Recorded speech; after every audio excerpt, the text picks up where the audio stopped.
ছিল কন্ট্রাক্টরের নির্মাণ শ্রমিকদের এবং কন্ট্রাক্টরের কাছে চাঁদাবাজরা চাঁদা দাবি করার কন্ট্রাক্টর এবং যখন চাঁদা দিতে রাজি হয় নাই তখন তারা সেখানে আক্রমণ করেছে, শ্রমিকদেরকে মারধর করেছে এবং 2 জন শ্রমিক নিহত হয়েছেন।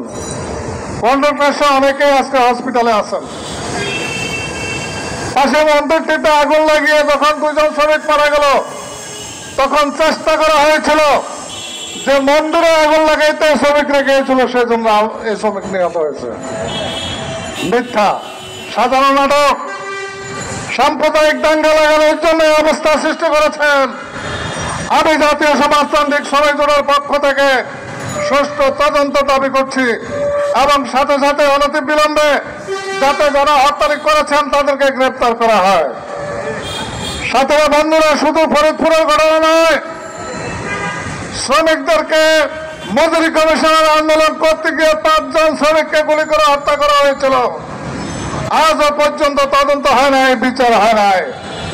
সাথীরা, আপনারা জানেন ঈদের সময় অনেকগুলো কারখানায় বোনাস বেতন সম্পূর্ণ দেওয়া হয় নাই। সামান্য কিছু টাকা দিয়ে তাদেরকে বলা হয়েছিল বিলটি যখন খুলবে তখন তাদের টাকা দেওয়া হবে। গতকালকে নারায়ণগঞ্জ ফতুল্লা পঞ্চবটিতে শ্রমিকরা কাজে জয়েন করার পর যখন তাদের পক্ষে বোনাস বেতন দাবি করেছিলেন তখন মালিকের গুন্ডা বাহিনী তাদের উপর আক্রমণ করেছে। 3 ঘন্টা রাস্তা বন্ধ ছিল, পুলিশ আক্রমণ করেছে। যেখানেই ঘটনা ঘটে সেখানে মালিকের গুন্ডা বাহিনী, যেখানে ঘটনা ঘটে সেখানে পুলিশ। মালিকের কোনো অপরাধ নাই, মালিকের কোনো বিচার নাই, যা অপরাধ সমাজে দেশের শ্রমিকদের সাথে। বন্ধুরা, এমনিভাবে নির্মম অনেকগুলো ঘটনা ঘটছে সামনে।